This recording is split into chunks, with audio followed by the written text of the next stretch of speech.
Como você é magra e desajeitada. Que corpo pequeno e fraco, não poderá me dar um bom herdeiro. Terei de esperar que engorde um pouco. Em pleno desespero, minhas mãos tatearam pelo chão ao redor e encontrei um pedaço da louça quebrada do jarro que acabara de derrubar. No impulso, passei a lâmina no rosto de José Maria que gemeu de dor, largando-me em seguida. Ele me xingou, chamou por um escravo para trazer ervas que parassem o sangramento, porque o corte tinha sido profundo. Desci um fio de sangue pela sua roupa elegante e amarrotada pela nossa luta. Enquanto eles não voltavam com o que pediu, ele me esbofeteou e chutou, depois disse com a mesma expressão de revolta, agora também de dor. Desgraçada, marcou meu rosto para sempre, nunca mais quero olhar para sua cara. Tenho nojo de mulheres. Se falar algo sobre o que houve aqui eu juro que a matarei. Ele mandou que eu saísse de seu quarto, deixando explícita a parte sobre os comentários. Na verdade, não havia nem com quem conversar, porque não tinha conhecido ninguém, nem sabia o nome dos escravos ainda. Algum tempo depois, entendi que ele fingia para o meu sogro que estávamos em lua de mel e que nos amávamos tentando providenciar o tal herdeiro. Isso apenas em alguns dias da semana em que o velho barão se dignava a fazer alguma refeição conosco na sala de jantar. Foram os meses mais difíceis. Quando ele morreu, José Maria me liberou da encenação e disse que eu poderia agir como bem entendesse desde que não deixasse a fazenda ou não comentasse nada de nossa vida íntima. Eu era apenas uma criança mal saída da casa dos pais, não podia bem entender o que seria a vida de um casal. Entendi que seria prisioneira do meu quarto. Engoliria as lágrimas, os gritos de revolta e o amor de Augustus que me sufocava o peito. Eu ficava imaginando as exigências que o pai dele tinha feito para fazer com que ele se casasse. Certamente, ele tinha estabelecido em testamento a minha permanência na casa. Caso contrário, eu já teria sido despejada. Quem sabe ele não me devolveria para os meus pais. Uma vez, escrevi uma carta a Augustus, mas a rasguei. Pensar que meu marido, o barão Castelnuovo ou Leôncio, o capataz da fazenda, poderiam lê-la me deixava enjoada. Cogitei em tramar um sistema de correio entre as criadas, mas nenhuma da fazenda de José Maria, até então, se mostrara simpática por medo de Leôncio e nem eu tinha notícia de Mina. Ela que prometera não me abandonar. O pai de meu marido veio a falecer alguns meses depois de nosso casamento. Durante este difícil começo, onde eu estranhava tudo, vivenciei uma oportunidade que eu não consegui aproveitar ou que aproveitei muito pouco. O dia em que o meu sogro morreu, foi a chance que tive de ver meus familiares e Augustus e quando eu poderia ter revelado minha posição de esposa de mentira. Eu não entendia bem a condição de prisioneira que vivia, pensava que após a morte de meu sogro, tudo se resolveria de outra maneira. Pensava que nós cumpríamos apenas as aparências para o meu sogro e, com a morte dele, minhas cartas de visita seriam liberadas, mas me enganei. Também tinha muito medo de que ele pudesse mandar Leôncio me matar, se tentasse contrariá-lo. Sem saber como agir, eu fingi o que tinha combinado. Meu marido organizou o funeral de seu pai. Seria velado na capela da fazenda e depois o esquife seguiria ao cemitério numa área afastada do terreno, onde havia um mausoléu da família Castelnuovo. Ali estavam enterrados os avós e a mãe de José Maria, a baronesa Terezinha Maria, cujo retrato encimava a sepultura. Muitas pessoas viriam em solidariedade, principalmente, minha família, o que me valeu séria reprimenda. Não falar nada sobre nossa vida de casados. Tive de ensaiar com ele o que iria falar. Fiquei irritada só por ter de passar algumas horas ao seu lado ensaiando. Ele me causava irritação na pele quando me tocava e era o que acontecia constantemente. As mãozinhas gordas e suadas me seguravam as articulações do cotovelo. Ele falava tão perto de mim que podia sentir seu cheiro insuportável, mistura de algum perfume com a forte bebida alcoólica. Parecia que ele queria dar mostras de que éramos um feliz casal em lua de mel, pego de surpresa pela adversidade da morte. Sentamos na grande cama de casal do quarto dele, quando ele principiou. Para quem perguntar, minha querida, ele, então, ria muito com ar de deboche. Depois continuava, dormimos juntos neste quarto. Tomamos nossas refeições sempre às 9 horas. Saio para percorrer a fazenda e regresso à hora do almoço. Diga que os encargos de cozinha e casa ficam a seu critério e não ao meu. Sobre a demora nas correspondências, diga que não tem muito tempo para respondê-las, porque está tecendo o enxoval de nosso filho. Estranhei o que ele disse. Pensei que tivesse dito que nunca mais queria olhar na minha cara. Como queria um filho. Não pude contrapor e, quando fiz uma cara de desgosto, Leôncio entrou no quarto, sem bater a porta. José Marias sorriu, e, como se tivesse lembrado na última hora, recomendou. Não fale nada sobre Leôncio entrar e sair daqui da casa, nem sobre as refeições que ele faz comigo. Ah!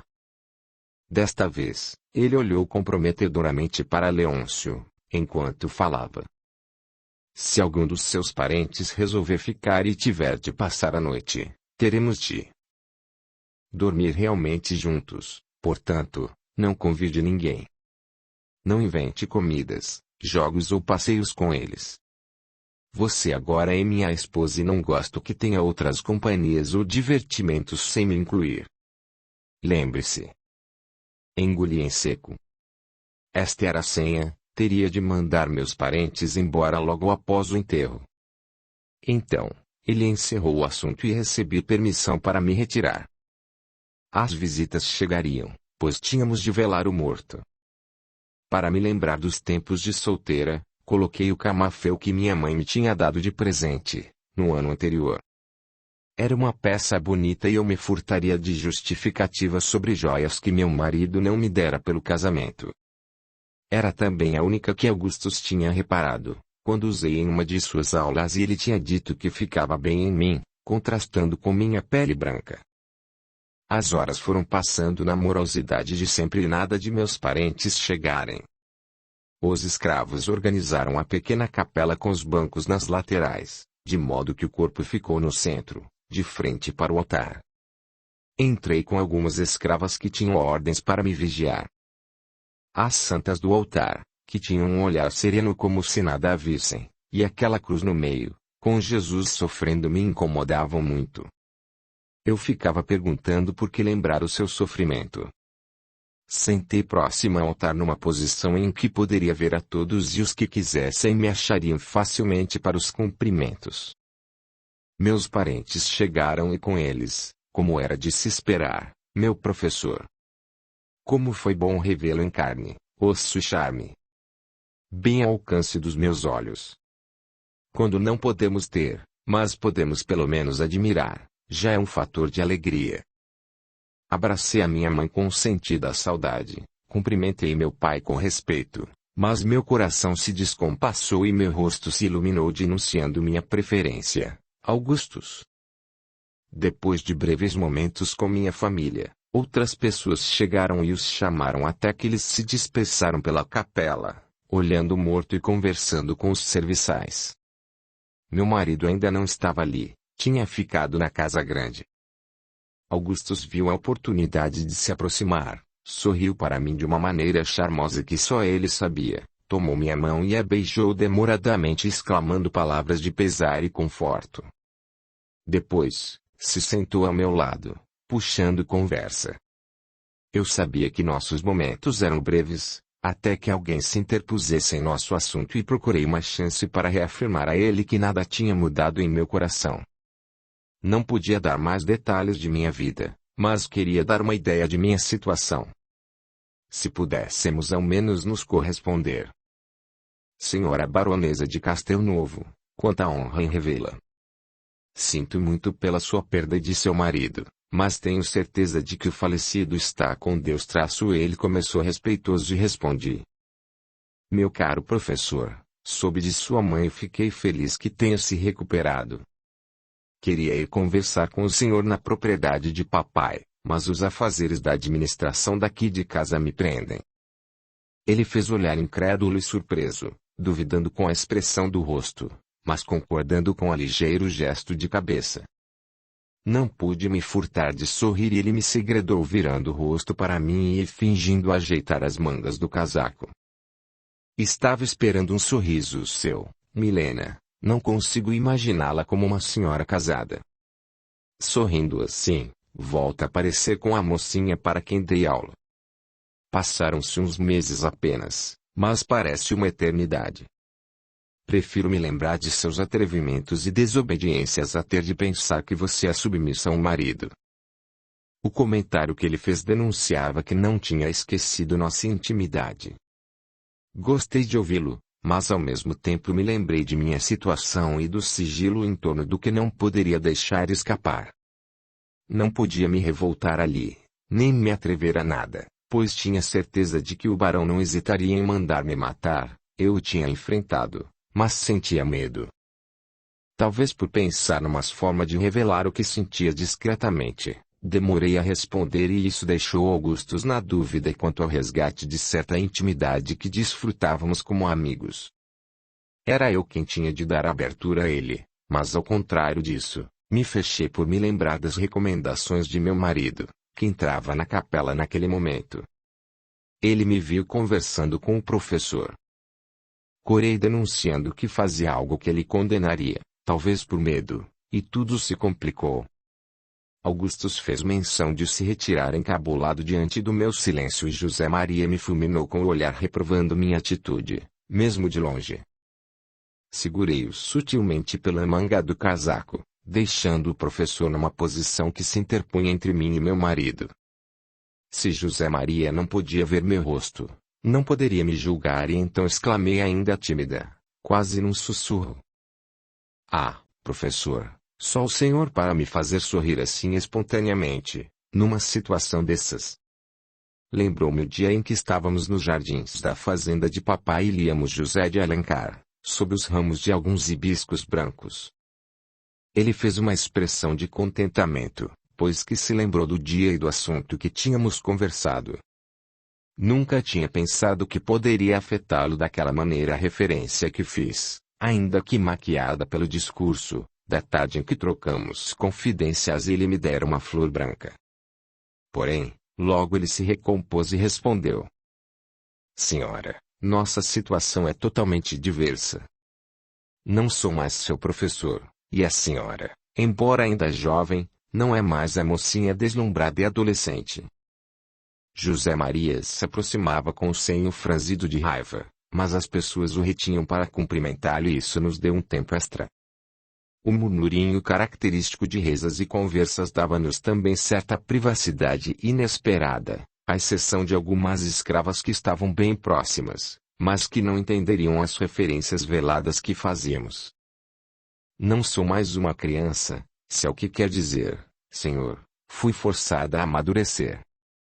Sou casada contra minha vontade e meus sentimentos continuam os mesmos, e quanto à minha indignação diante do que não posso mudar, também continua a mesma, só trocou a gente. Antes meu pai, hoje meu marido.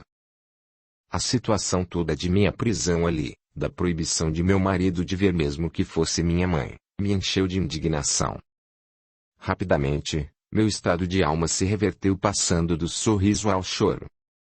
Corri os dedos pelos olhos para refrear algumas lágrimas que insistiam em cair. Augustus me ofereceu um lenço e o toque dele, solícito, muito masculino, me fez estremecer. O olhar quente dele encheu minha alma de vida, dando-me ânimo e vontade de viver, de sair dali, de acompanhar meus familiares, de voltar ao mundo. Ele compreendeu minha dor, minha distância de todos de maneira imposta e disse quase sussurrando. Milena, seu casamento não é tolerável. As lágrimas desceram de forma abundante, como era de se esperar num velório, mas não diziam respeito ao morto, nem a meu marido absolutamente, só diziam respeito à contrariedade em que vivia. Respondi, também em sussurro. Que casamento, Augustus? Aqui sou só uma hóspede indesejada. Ele nem olha para mim, Vivemos separados. Não sei o que meu professor pôde entender de minha declaração velada, de meu pedido de socorro contido. Eu precisaria de mais tempo para explicar o que vivia ali, mas não tínhamos como conversar mais. José Maria nos alcançou minutos depois. Não sei dizer o que ele ouviu. Só sei que colocou o braço sobre minha cintura apertando-me de encontro a ele de maneira que entendi que tinha percebido minha preferência por Augustus. Enquanto cumprimentava meu professor, dizendo não se lembrar de quem ele era, segurou-me pelo braço, com sua mão suada e roliça, causando-me arrepios de asco. Não entendi o que ele queria mostrar com aquilo. Ele não gostava de mim, não me queria como esposa. As aparências que tentava manter prescindiam de gestos como aqueles, em público, como se fôssemos apaixonados. Todos ali sabiam que não o éramos. Augustus se continha visivelmente, observando a tensão descompensada de meu marido, em contraste com meu rosto enojado e meu corpo retraído de medo. As mãos nodosas e sujas dele seguravam as minhas, após ordenar que tirasse as luvas.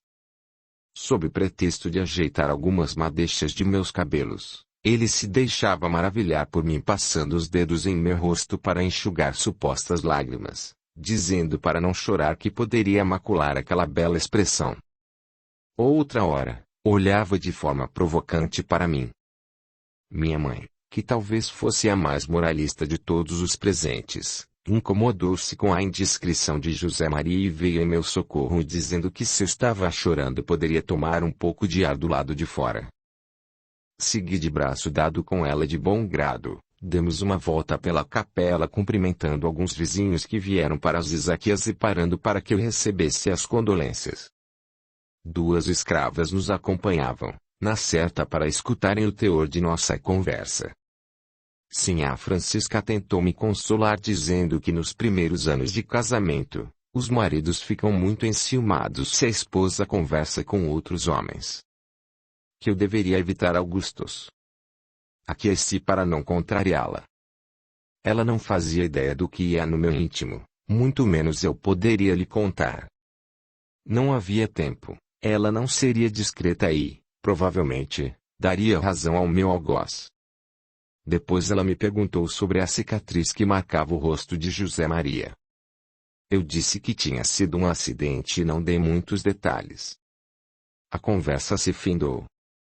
Quando voltamos à capela, ela se interpôs entre mim e meu marido, deixando-o meio sem graça em pedir para trocar de lugar. Com um olhar de raiva, ele puxou outro assunto indiscreto e que não lhe dizia respeito, só para me contrariar. Caro sogro, vejo que o professor Augustus agora é parte da família. Toma confidências das suas filhas como se fosse um padre. Eu o vi conversando com Milena aqui na capela antes de entrar. Todos riram do que pareceu ser o meu despeito, menos Augustus que permaneceu altivo e sério. Tinha entendido que o barão não gostara de sua conversa comigo. Ele tentou dizer que apenas dava suas condolências, quando foi interrompido por meu marido mais uma vez. O clima entre os dois estava difícil. José Maria parecia ter perdido o equilíbrio quando sobrepôs falando alto, pouco educado. Por que não casamos Augustus com alguma criada da fazenda? Sua governanta Claire me parece um bom partido para ele. Um homem assim solteiro não pode viver bem. É preciso casar para compreender, meu falecido pai tinha razão.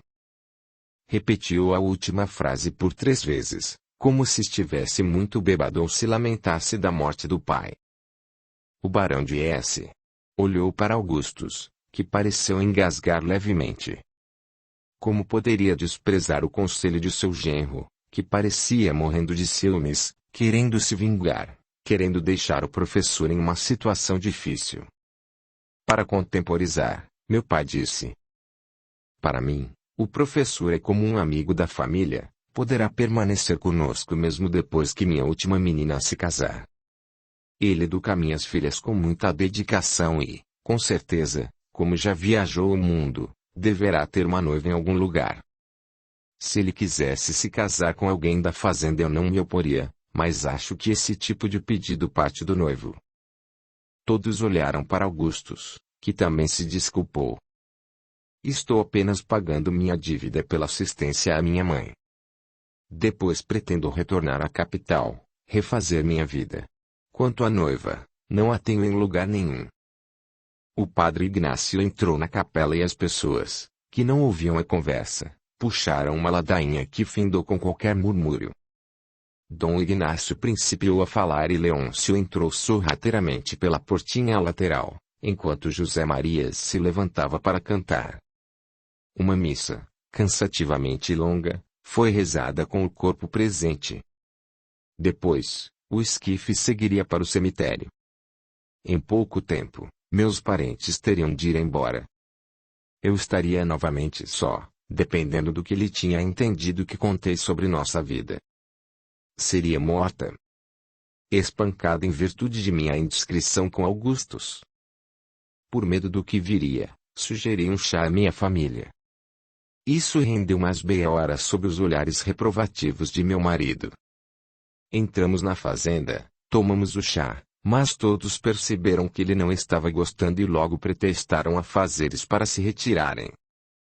Tudo se seguiu rapidamente, mamãe subiu na carruagem, papai bateu no meu ombro, Augustus tomou minha mão com o máximo respeito e olhar contido. O que mais eu esperava que ele fizesse depois da demonstração de ciúme de meu marido?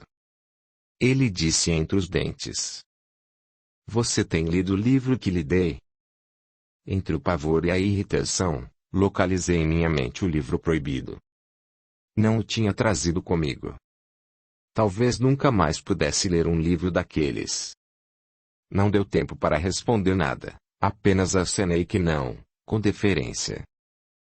Naquele dia, depois que constatei que tinha perdido grande chance de falar ao meu pai, descobri que Leôncio agora viria morar no quarto de meu falecido sogro. Um serviçal dentro de casa. Mas indignado e surpreso eu fiquei quando ouvi comentários entre os escravos e depois me certifiquei de que o capataz Brutamontes teria regalias, seria servido por um escravo particular, coisa que eu não tinha. José Maria me chamou em seu quarto novamente e fiquei apreensiva, com medo de que ele viesse cobrar minhas palavras e atitudes daquela tarde. Com raiva daquela situação, ouvi o que ele disse.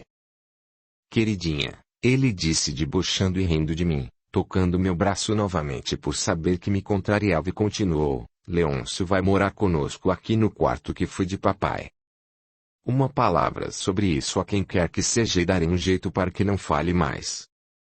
Estremeci. Ele era bem capaz de querer cortar a minha língua ou algo parecido.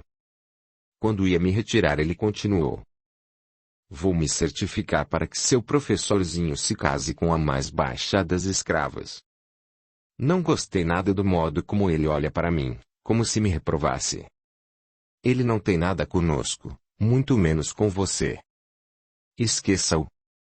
"Nada de cartas para ele, saberei interceptar." "Aliás, o que vocês conversaram?" Ele me pareceu tão patético e incomodado com meu comportamento de marido ciumento. Ele riu, uma gargalhada desafinada e histérica. O ódio encheu meu peito, as lágrimas voltaram a rolar em meu rosto. Não sei o que mais o felicitava, minha impotência ou a minha fragilidade. Puxei meu braço, oferecendo alguma resistência e exclamei: "Não me quer como esposa? Por que não me liberta desta farsa? Por que não me deixa ao menos ver meus amigos, familiares? Não sou sua escrava, converso com quem bem entendo." Ele respondeu com desprezo: "Tenho planos para a senhora no futuro. Pode ir agora." Chorei aquela noite toda e as demais durante uma semana, perdendo mesmo a vontade de viver. Ninguém deu mostras de estar tocado com meu choro. Então, acordei uma manhã e resolvi mudar. Eu não iria ficar chorando por meia dúzia de desaforos que tinha ouvido. Precisava pensar numa saída, deveria haver. Só então parei de chorar e comecei a articular um plano para a minha vida. Nem que eu tivesse de fugir. Depois daquela desagradável conversa com meu marido, Quando vi que mesmo com meu sogro morto nada mudaria, me dei conta de que tinha perdido a oportunidade de revelar ao barão João Carlos, meu pai, sobre a situação de prisioneira em que eu vivia ali. Se falasse, será que meu pai tomaria alguma providência? Não sabia quando teria outra chance de vê-los ou desculpa para que viessem à minha casa. Fiquei ainda pensando quais seriam as ideias de meu marido que me incluíam em seu futuro. O que eu tinha ainda que aturar dele? Minha vida voltou à monotonia solitária de sempre. Tudo o que eu fazia era esperar pela libertação sem esperança de mudar. O que eu poderia fazer? Como eu poderia encontrar uma saída para o problema? Se eu chorasse, se lamentasse, ninguém ficaria sabendo. A minha própria consciência aprisionada ali estava em silêncio, sem motivações para crescer, para descobrir, para ousar. Perdia-me em orações, que se tornavam grandes lamentações e expressões de minha revolta e pouca aceitação. Raramente, conseguia agradecer por estar viva, por poder pensar, por ser perfeita. Quando conseguia sair de meus problemas, sentia que tudo ao redor se modificava. Sentia-me amparada e protegida. Talvez, por ter essa percepção de que meu mundo mental mudava quando eu orava, conseguia equilibrar melhor os meus dias preenchendo-os de orações que evoluíam para um estado de paz interior e de maior tranquilidade. Quando cansei de chorar e de me revoltar, porque percebi que não adiantaria, resolvi cuidar de mim. Esse tempo de recolhimento foi bom para que eu crescesse. Eu era muito imatura, em parte pela própria idade, em parte pelas facilidades de minha vida de filha de família abastada. Fui aprendendo a me conhecer por dentro na reflexão que o silêncio proporcionava. Se não tinha os conselhos de Mina, nem a sensatez do professor Augustus, tinha minhas intuições e conclusões. Descobri que eu precisava abrir meu coração, sair de mim mesma e que precisava mudar aquela situação. Eu era inteligente e tinha estudado com um grande professor. Livros. Se não tinha aquele livro, poderia pesquisar em outros. Sim, eram de grande valia. O professor tinha dado uma grande pista para preencher o meu tempo com algo útil. Nunca tinha visto livros na Fazenda Castel Novo, mas haveria de ter. Os antepassados de José Maria deveriam ler alguma coisa. Teria de descobrir. Depois desse tempo de silêncio, resolvi que a cumplicidade e companhia de uma escrava poderiam ser de grande utilidade. Eu precisava de alguém que fosse tão companheira como Mina. Poderia solicitar uma mucama que soubesse dos segredos daquela família, daquela casa. Assim fiz. Calei meus sentimentos e a voz que gritava por liberdade passei a prestar atenção àquelas criaturas de Deus que viviam e serviam ao meu redor sem serem notadas. As escravas, em pior situação do que a minha, porque eram obrigadas a trabalhar no serviço duro das fazendas. Observei Lenita e Joelma que trabalhavam dentro da casa grande. A primeira, tinha olhos amendoados e a pele num bonito tom de marrom. Trazia sempre um lenço branco na cabeça, exatamente como Mina costumava fazer. A segunda, era bem negra, tinha traços muito feios, mas era simpática e solícita ao extremo. Por pura falta do que ler, passei a interessar-me por jornais que chegavam mensalmente e vi que a situação dos escravos no Brasil era mesmo uma questão de tempo. Já vi a lei do ventre livre e a lei do sexagenário. Eu esperava e torcia para que os outros também tivessem, de uma hora para outra, garantida sua liberdade. Audiolivro realizado pelo canal Surya Chand Audiobook. Capítulo 7. Planos. Inspiração divina. A fé desperta todos os instintos nobres que encaminham o homem para o bem. É a base da regeneração. O Evangelho segundo o Espiritismo, capítulo 19. Item 11. Assim, o ano se passou naquele silêncio de todos ao meu redor.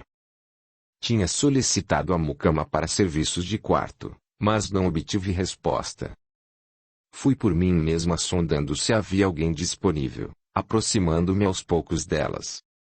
Descobri que havia uma dezena de negras cuidando dos afazeres da cozinha e da casa, Estranho que não tivesse uma que pudesse ser minha escrava de quarto. A que eu mais me simpatizava era mesmo a Lenita. Era esperta e falava pouco, mas prestava muita atenção. Como tinha todos os meus desejos desprezados por meu marido, comecei a pensar que nunca sairia daquela situação. Eu constatei a urgência de um plano de ação, algo que eu não estava enxergando e que tinha certeza de estar em algum lugar. Tinha de haver uma solução e viria dos escravos. Se eu conquistasse a confiança de Lenita e se ela concordasse em se arriscar por mim, poderia tentar algum contato com Augustus, sem que minhas cartas fossem lidas. Comecei a conversar mais com ela, sempre que possível. Chamava sem que fosse preciso, perguntava sobre coisas antigas, pessoas que haviam morado ali, locais ainda não explorados.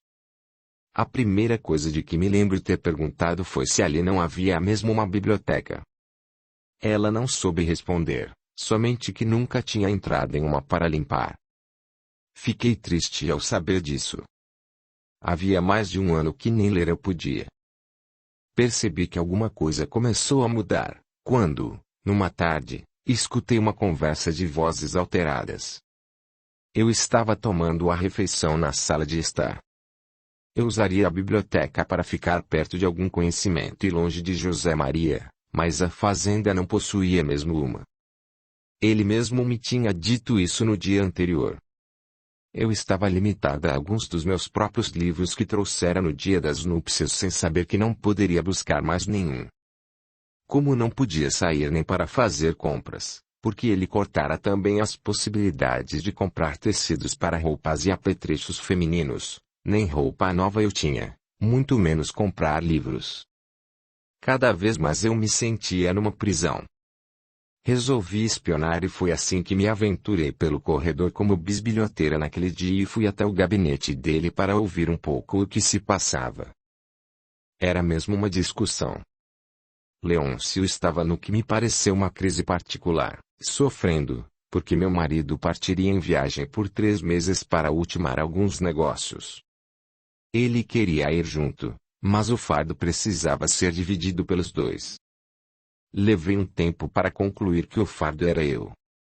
Depois ouvi outras palavras incompreendidas no contexto, com herdeiro e cumprir o dever, mas não consegui formar conceitos sobre o que estavam falando. Muito estranho ouvir aquele homem enorme chorando como um bebê porque teria de ficar longe de Zezinho, era como ele chamava o barão. Na época, eu não tinha experiência suficiente para compreender bem a cena. Percebi que havia algo muito sutil que eu não seria de fato capaz de entender.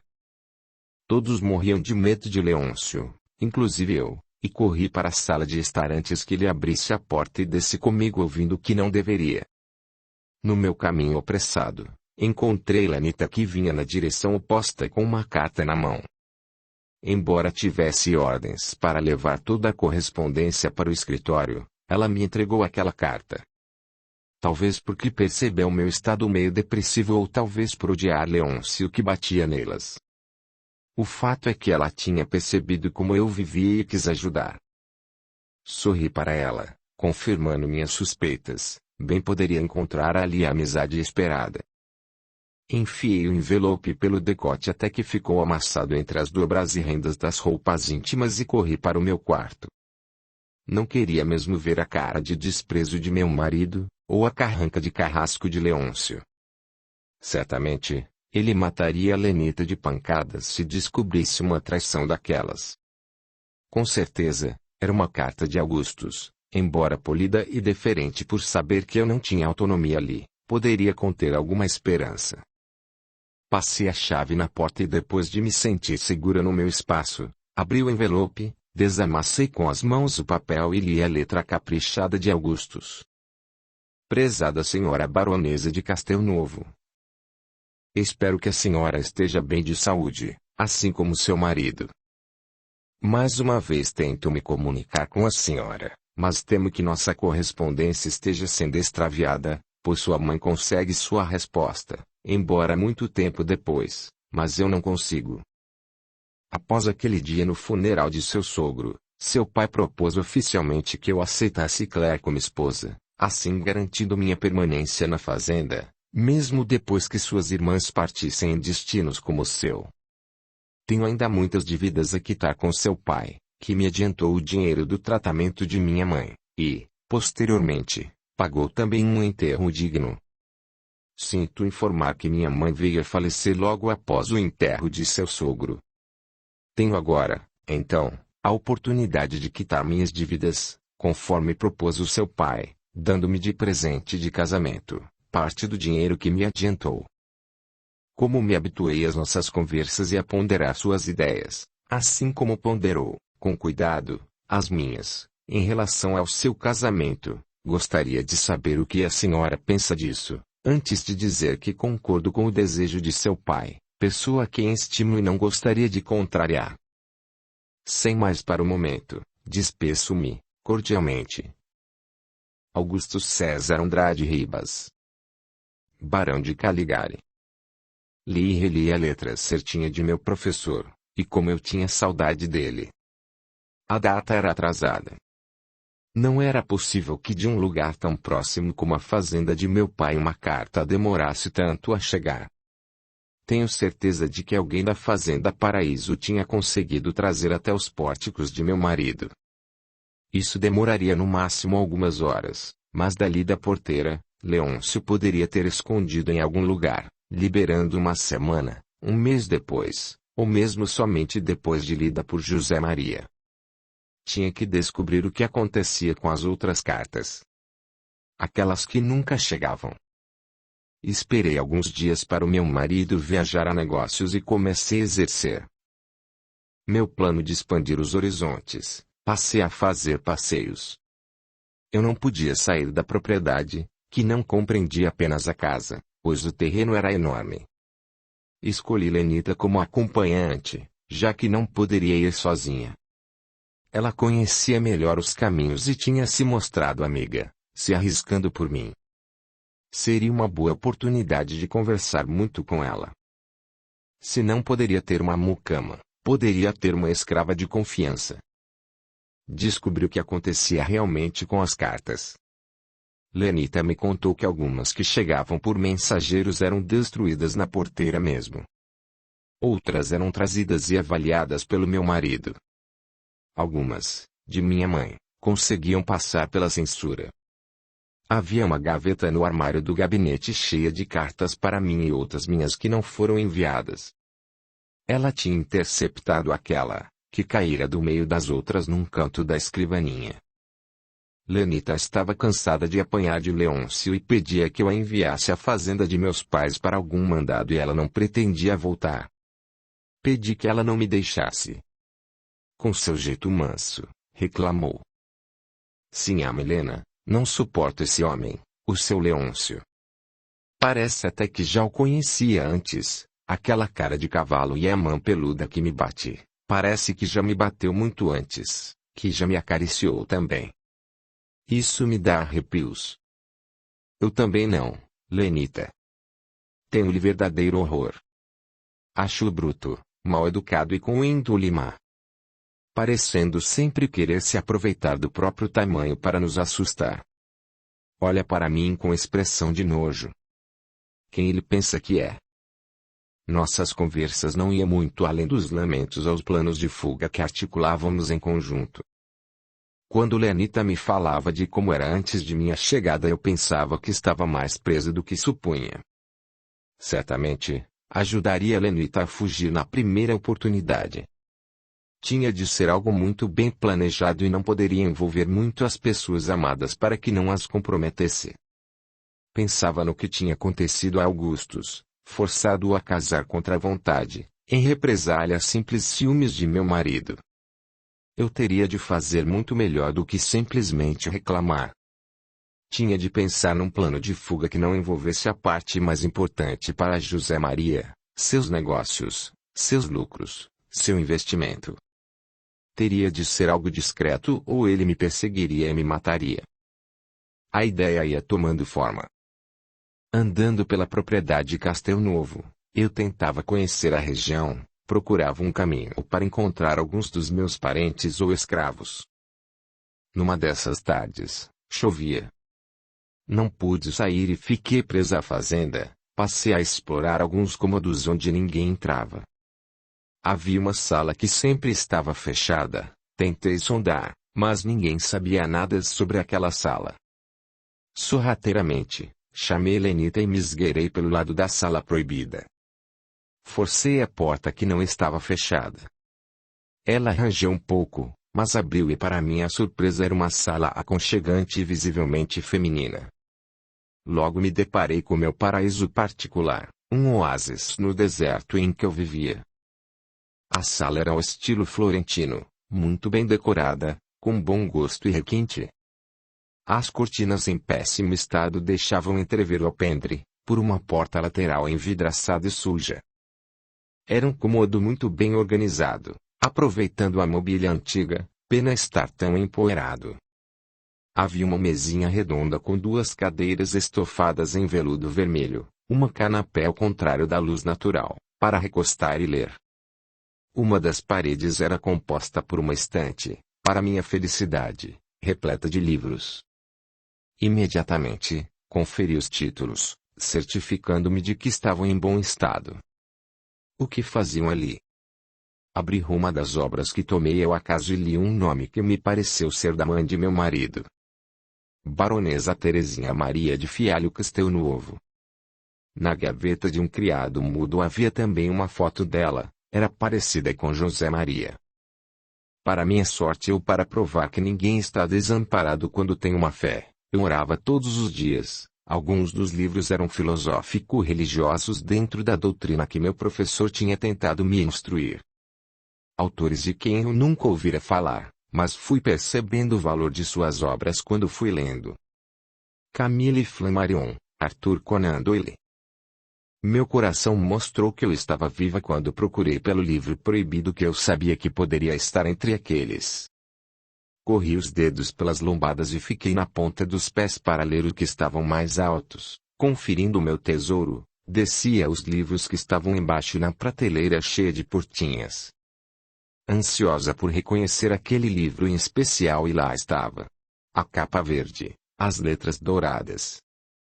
Um exemplar em francês de O Livro dos Espíritos, que pude ler com facilidade, pois tivera aulas sobre aquele idioma, e relembrar a primeira leitura que eu fizera quando na casa de meu pai. Certamente, que lera com a visão da adolescente, da menina instável que eu era, sem aproveitar os ensinamentos do professor Rivail. Lera tendo medo por companheiro, por saber que era um livro proibido.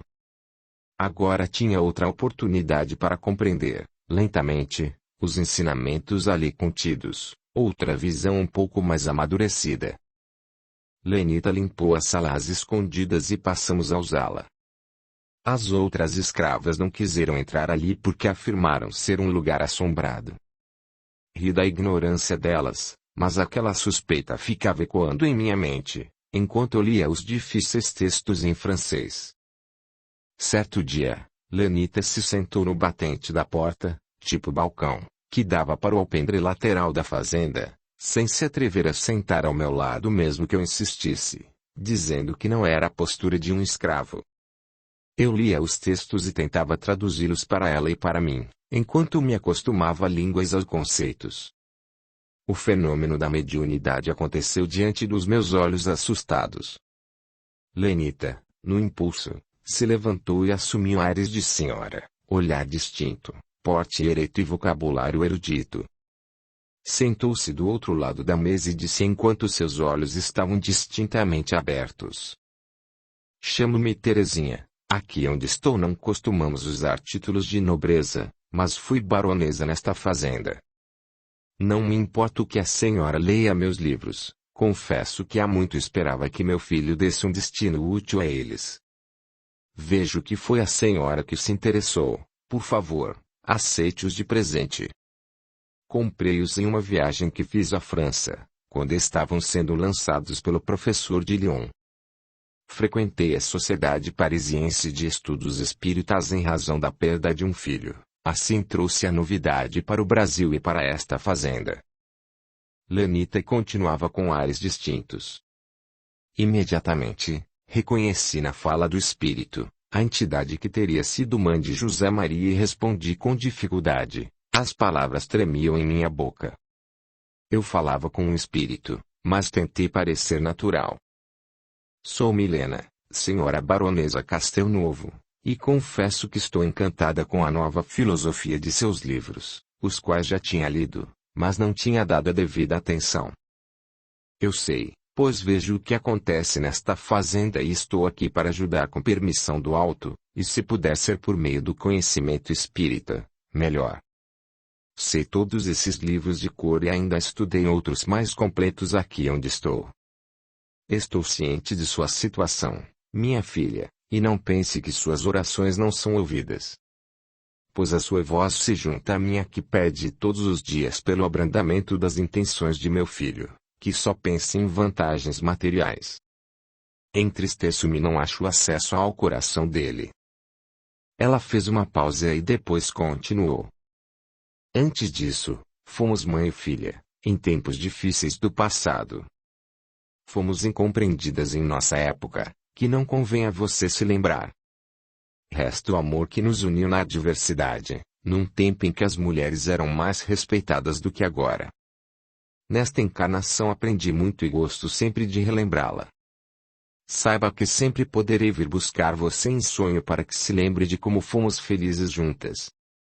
Eu não tinha entendido nem a metade do que ela falava. Também não tive dúvidas de que minhas orações estavam sendo atendidas e quase chorei agradecida, mas não me sentia à vontade diante da baronesa, porque aquele era um fenômeno muito estranho. A voz de Lenita não tinha a característica da escrava que eu conhecia, com os erros e sotaques característicos da pessoa que não fora alfabetizada e sim assumia um teor refinado e culto. Impossível de se duvidar. A voz da escrava recitou o trecho que eu acabara de ler em francês. Lenita sequer falava bem o português. Como poderia estar pronunciando palavras em língua estrangeira daquela maneira? Era mesmo uma morta que falava. Resolvi que precisava de algumas explicações e que aquela era uma chance de perguntar. Oh! Cara baronesa, minha sogra, por favor, comece por explicar como acontece isso de uma escrava falar pela senhora. Arrisquei-me a perguntar, porque nunca tinha lido nada sobre o processo que presenciava. Talvez ela pudesse orientar meus estudos, se minhas pernas parassem de tremer dentro das saias. Em princípio, ela hesitou um pouco e depois respondeu tão simples que pude entender. Minha proximidade faz com que ela durma e me aproveito desse momento para falar pela boca que não está sendo usada. Fiz que sim com a cabeça, pensando ainda em como poderia ser isso. Talvez depois que estudasse muito poderia entender. Continuei perguntando. A senhora baronesa me desculpe a falta de entendimento, mas preciso perguntar como a senhora pode falar estando morta. A resposta veio, imediatamente. Abra, por obséquio, o livro sobre a mesa e procure a questão 134.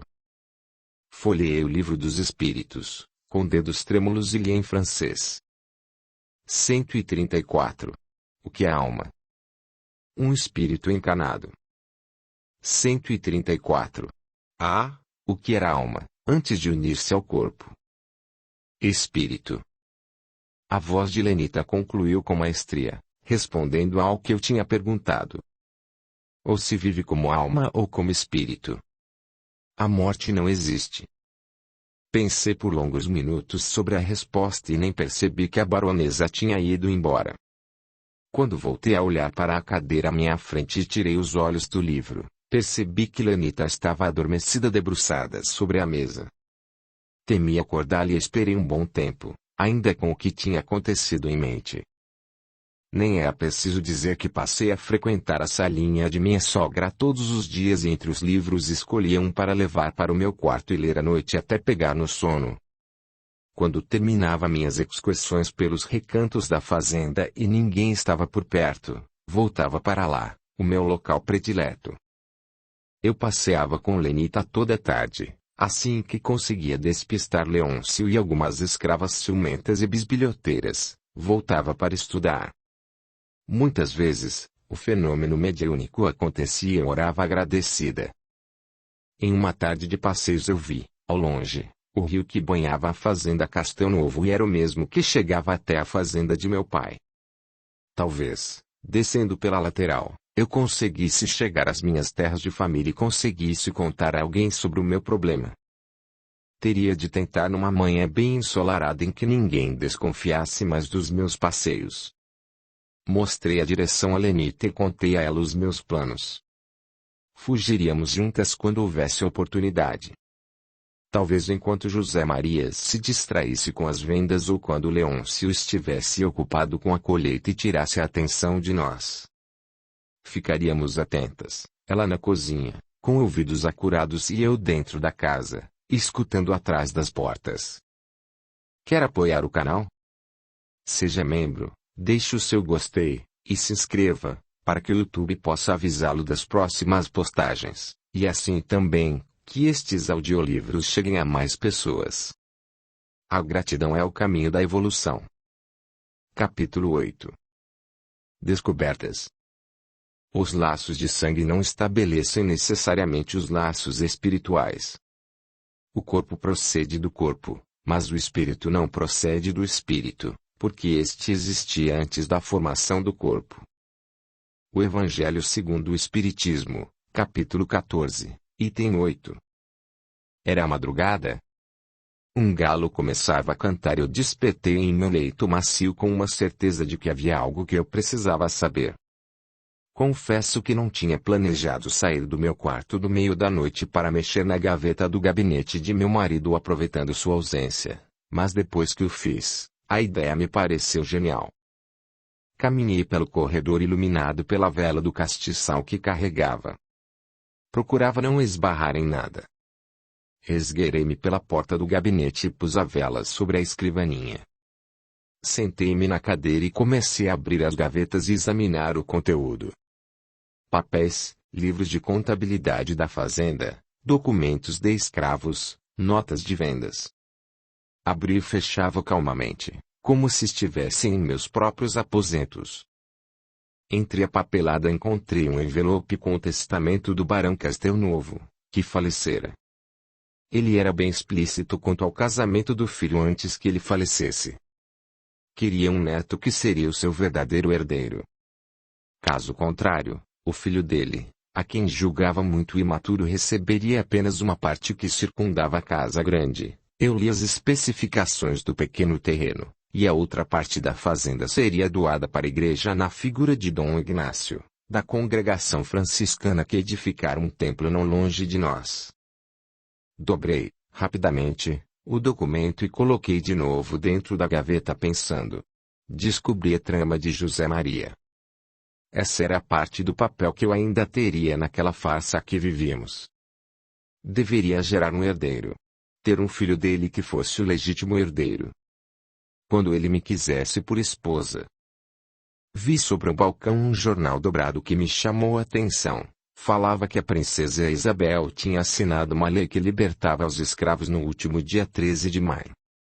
A Lei Áurea. Fiquei pensando na gravidade do que acabara de ler. Se era assim, José Maria iria precisar dar essa notícia aos escravos. Seria um reboliço geral. Como os outros fazendeiros estariam fazendo isso? Problemas do mundo masculino de que agora eu queria fazer parte. Como? Fiquei pensando que essa informação me poderia ser útil, mas não ali, no meio da noite. Com os negros livres, tudo, provavelmente, mudaria. Meu primeiro pensamento foi contar tudo aos escravos, mas contive-me. Se todos se fossem, meu marido me mataria. Decidi apressar minhas buscas pelas cartas e as encontrei em outro envelope maior. Muitas cartas que nunca tinha visto, endereçadas a baronesa de Castelo Novo. Eram todas minhas que ficaram esquecidas em um envelope branco dentro da gaveta. Lenita tinha razão. Como ela descobriu não sei, já que era analfabeta. Talvez tivesse ouvido conversas. Sobracei minhas correspondências sem esperar que o dia amanhecesse e voltei ao meu quarto para lê-las, chorando pela minha condição. Havia cartas de minha mãe desde a primeira semana do meu casamento. Assuntos banais, corriqueiros, como doces feitos por mim de meus frutos preferidos, mas havia também doenças das crianças, meus irmãos, perda de animais preferidos e muitas perspectivas de visitas que, simplesmente, pareceram ignoradas por mim. Chorei muito ao lê-las. Parecia que eu assistia a cenas de minha vida que eu deveria ter vivido. Não li nenhuma carta de Augustus, com certeza, foram destruídas ainda na porteira. Talvez Lenitas soubesse de mais alguma, mas na gaveta havia apenas as de minha mãe. Tomei minhas cartas que não foram enviadas e as queimei. Imediatamente, escrevi um pedido de socorro a Augustus ou a quem quer que a lesse e guardei para oportunamente enviar à Fazenda Paraíso de alguma forma. Só me esqueci de opinar sobre o casamento dele com Claire, uma ideia absurda. Aliás, a essa época eu tinha mesmo me esquecido disso. Enxuguei algumas lágrimas de revolta que insistiam em brotar e não consegui dormir mais naquela noite. Minha cabeça ficava rodando diante das conclusões a que cheguei e das graves implicações de tudo o que descobri. Logo que amanheceu ouvi barulhos pela casa e resolvi esconder no grande baú a carta que escrevi a Augustus e ainda não tinha pensado em como poderia enviar. Pedi para me servirem o café da manhã no quarto e quando Lenita veio trazê-lo, disse ela que iria até as fronteiras das terras do meu pai, em um passeio a cavalo. Poderíamos levar algum lanche e tentar ver minha família. Combinamos que nossa saída seria às 9 horas. Retirei do baú a carta que escrevi a Augustus, agora devidamente lacrada dentro de um envelope, e pedi que ela escondesse em suas vestes. Ela me mostrou um fundo falso no avesso de sua saia. Parecia uma bainha feita com poucos recursos, em sua vestimenta de algodão cru, mas que servia para esconder papéis. Eu estava até animada com a excursão e fiquei mesmo feliz com a possibilidade de cavalgar, mas não me lembrei de meu carcereiro. Leôncio ouviu rumores de nosso passeio e veio bater à porta do meu quarto. Levei um susto ao vê-lo, pois esperava Lenita. Dei 2 passos para trás para que ele entrasse no quarto, pois o vão da porta era do tamanho dele. Acho que ele nunca tinha entrado ali, não comigo ocupando o quarto. Minha mente rápida já inventava uma desculpa, caso ele perguntasse o que eu estivera fazendo no meio da noite, bisbilhotando nos documentos da fazenda, mas não foi por isso que ele entrou em meu quarto. Ele foi dizendo o assunto que o trazia. Não é permitido à senhora sair da propriedade. Pode caminhar pela fazenda, mas não use nenhum cavalo ou charrete e não se demore muito. O olhar dele percorria as minhas coisas sobre o toucador. Ele olhava minhas roupas sobre a cama, ainda desfeita, minha camisola e os restos de meu café da manhã. Parecia certificar-se de que eu não preparava umas fuga. Ainda encarando de cima, como se fosse o meu dono, como se tivesse nojo de mim, completou. Você não pode levar farnel de merenda ou retirar qualquer objeto da fazenda. Sobre o criado mudo, ele viu o exemplar de O Livro dos Espíritos e imediatamente tomou-o entre as mãos. Pensei que o perderia, que me seria tomado como tudo mais, mas não. Ele leu a contracapa, com a letra tremida da baronesa mãe de José Maria e como se as palavras da falecida tivessem queimado sua mão, ele deixou que o livro caísse. Lendo livros proibidos da falecida baronesa. O patrão não vai gostar. Dizem que aquela sala é assombrada, cuidado. Ele falou com ironia e continuou me medindo de cima, antes de sair, com áreas de senhor da casa, de dono do mundo. Apanhei o livro com cuidado, vendo que a brochura não tinha sido danificada. Quando saí para o passeio estava com os olhos vermelhos de chorar. Lenita perguntou o que era e eu disse que queria ver a minha mãe. Que tinha lido as cartas e ficado com muita saudade. O que não era de todo mentira, mas minha tristeza era por muito mais do que aquilo, por perceber que minha condição só se agravaria mais com um filho e, depois dele, quem sabe não seria morta. Ou talvez o filho me libertasse. Meu coração está apertado, Lenita. Não consigo pensar mais numa saída daqui, numa fuga, numa solução. Parece que estou cumprindo alguma pena. Falei enquanto colhi uma flor e reparava que os olhos amendoados dela eram particularmente belos. Sentamos sob uma frondosa árvore e talvez o frescor do vento tenha amainado a minha indignação, ou a vontade constante por uma liberdade que eu não tinha, tenha tomado conta de meu ser. Olhei a vegetação que crescia inocente nas campinas por onde caminhávamos. Ali naquela terra havia tanta vida livre. Pássaros, insetos e as forças da natureza que se alternavam para garantir o equilíbrio. Chuva e sol, vento e o brilho das estrelas. Aquela era uma época especial, em que o povo negro que habitava o Brasil estava sendo liberto do cativeiro, mas quantos anos ainda viveriam as mulheres prisioneiras? Encorajei Lenita a me contar a sua história. Tínhamos tempo. Leôncio estava vistoriando a despensa e não sairia de casa naquela tarde. Talvez nem conseguíssemos naquele dia buscar nossa sala-refúgio. Lembrei-me de que ele agora sabia, pelo livro que encontrara no meu quarto, e eu não me importava mais que ele pensasse que havia fantasmas ali. Havia sim, meus amigos, que forneciam valiosas informações sobre o plano espiritual. Voltando o meu olhar para minha nova amiga diante de mim, a escrava que não sabia ainda que era liberta, lembrei-me também de que ela já tinha me confidenciado sobre seus 2 filhos que tinham fugido da antiga fazenda. Pretendia encontrá-los algum dia, por isso queria tanto fugir. Pedi que ela falasse deles e ela, suavemente, fechou os olhos, como se estivesse em outro mundo. Foi há muito tempo, sinhá, não gosto nem de me lembrar dessa época muito difícil de minha vida, disse, num suspiro de dor.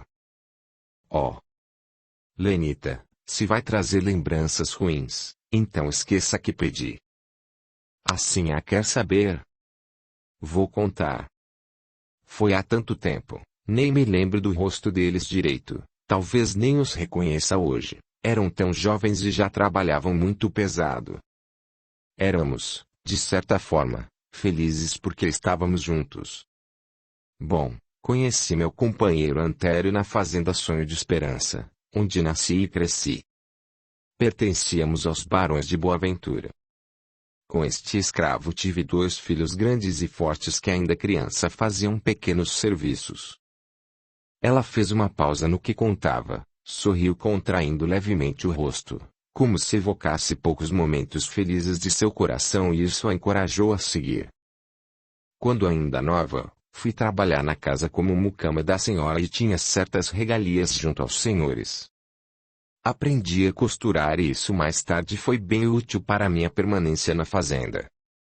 Eu notava aos olhares de seu Romão para as outras escravas da casa, mas a mim, que vivia bem íntima da esposa dele, fazendo a higiene, cuidando das roupas deles, ele respeitava porque tinha medo que eu falasse alguma coisa. A baronesa Boaventura me dava presentes, me ajudava. Éramos amigas, e nos tornamos como irmãs nas dificuldades que ela teve de enfrentar, dentro do possível num mundo onde havia uma escrava e sua senhora. Isso foi assim por mais de 15 anos, meus filhos crescidos e com saúde, foram trabalhar. Certa noite, assim a Marina teve uma discussão séria com o marido, ouvíamos os gritos dos 2 que se levantaram da mesa de jantar muito exaltados. Ele a chamava de ventre seco e ela chorava ainda mais. Foram para o quarto e nada pudemos fazer. Depois que ele saiu de lá, levei algumas ervas, panos e água morna para limpar as cicatrizes dos maus tratos. Ela estava machucada e me apiedei dela e de todas nós mulheres. Lenita interrompeu a narrativa novamente, tomando forças para relatar o pior que ainda estava por vir. Eu conhecia bem a sensação de impotência da mulher que se vê agredida dessa forma, mas apenas suspeitava o que seriam os maus tratos que sinhá Marina recebera. Pensava que seria bom que ela desabafasse. Encorajei-a a continuar. Com ar pensativo, disse. Sinhá Marina ficou tão triste dali para diante que contraiu doença ruim dos pulmões e todos diziam que ela não iria sobreviver. Eu sabia que sem ela minha vida ali seria muito mais difícil. Fiquei ao lado dela em seu leito de morte e cuidei com desvelo, mas nada do que fazia tinha valor para o meu patrão, que era homem muito ruim. Ele não falava mais com a baronesa, nem entrava no quarto para saber como estava. A coitadinha dependia de nós escravas que a banhávamos, alimentávamos e limpávamos. Quando a Sinhá morreu, pedi para ficar com o grupo que tecia o algodão. Era um serviço menos cansativo que a lavoura. Meu pedido foi aceito e fiquei feliz por poder desfrutar ainda da casa. Seu Romão, o senhor da fazenda, ficou muito estranho depois que a esposa dele morreu. Deu para beber e bater em todos pelo motivo mais corriqueiro. Num dia desses, fui forçada a me deitar com ele. Isso se repetiu muitas vezes. Se me negasse, apanhava. Chorei muito antes de contar a Antero, mesmo sabendo que ele não poderia fazer muito. Tive que contar porque engravidei de um bastardozinho e já não me deitava mais com meu próprio homem, mas só com o seu Romão. Antero ficou como louco, mas não podia fazer nada. Uma vez, o patrão estava do lado de fora da fazenda, esperando o cavalo para sair, quando os homens voltavam da lavoura com os cestos da colheita. Meu Antero o olhou com tanto ódio, ficou encarando com expressão tão severa que ele percebeu e mandou açoitá-lo até a morte. Chamei meus 2 filhos e, na primeira oportunidade que tive, fugi loucamente da fazenda, como se eles não pudessem me achar. Acharam-nos 3 dias depois, mortos de fome e escondidos no mato. Tinha perdido a criança que carregava no ventre, com esforço. Fomos surrados e logo depois vendidos. Vim para Caí. Quanto a meus filhos, não sei o destino deles. Lenita terminou entre soluços a sua triste e resumida história, que fez com que as lágrimas descessem dos meus olhos. Não consegui conter a minha insatisfação diante de tudo que éramos obrigadas a passar por sermos mulheres. Ela, muito mais do que eu, sofria humilhações e apanhava. No impulso de revolta, resgatando meus conceitos sobre justiça e lembrando intimamente das lições que recebi de meu professor sobre o sistema em que vivíamos e sobre a falência decretada havia alguns anos, contei a ela sobre a Lei Áurea. Falei que a princesa Isabel havia assinado papéis da libertação e com isso todos os negros estavam livres da escravidão, não mais podiam viver presos nem sofrer maus tratos. Eu tinha lido no jornal naquela madrugada que as providências para a efetiva mudança de todas as fazendas já deveriam estar sendo implantadas no Brasil. Ela regalou os olhos negros que ficaram ainda mais arredondados. Sua boca congelou gritou uma expressão estranha, antes um espanto. Ajoelhou aos meus pés agradecendo e eu disse a ela para rezar pela princesa Isabel que era a pessoa que os tinha libertado. Eu só estava dando a notícia. Não pensei nas proporções de minhas palavras, apenas senti que precisava contar a verdade. Nenhum escravo das redondezas tinha sido avisado sobre a Lei Áurea. Eu não sabia se havia algum tempo para que os fazendeiros fizessem isso ou se haveria algum tipo de fiscalização sobre o assunto. Havia notícias sobre fazendeiros que já estavam contratando outra mão de obra para o trabalho. Isso eu lia nos jornais que José Maria encomendava e que chegavam regularmente, mas não era permitido às mulheres se envolverem nos negócios, então, eu lia para me atualizar apenas. Certamente, Lenita não iria ficar de boca fechada. Queria ir embora, queria encontrar os filhos e estava muito chateada com os maus tratos. Assim também eu me sentia e aquela notícia iria abalar as estruturas do sistema em que vivíamos. Por isso eu torcia. Sem escravos, sem colheita ou plantio, sem dinheiro, nada de barão. Lenita, não sei como essa lei entrará em vigor, nem se será feita alguma coisa para garantir a liberdade dos homens negros. A verdade é que se você sair agora daqui justificando que é livre, os homens de José Maria a matarão e não chegará nem na porteira. Espero que aguarde um pouco mais. Se é um decreto imperial, será cumprido em breve. Ainda pensando no destino dos negros que sairiam das fazendas, livres, fui com minha única amiga e confidente até a sala proibida da baronesa Castelnovo, que era como nós duas as chamávamos. Não vimos Leôncio em lugar nenhum e ficamos mais à vontade. Aquela sala possuía um magnetismo particular e nos atraía sempre. Havia espíritos querendo se comunicar conosco, havia estudos a fazer e agora, melhor refeita, eu voltava a confiar na providência divina.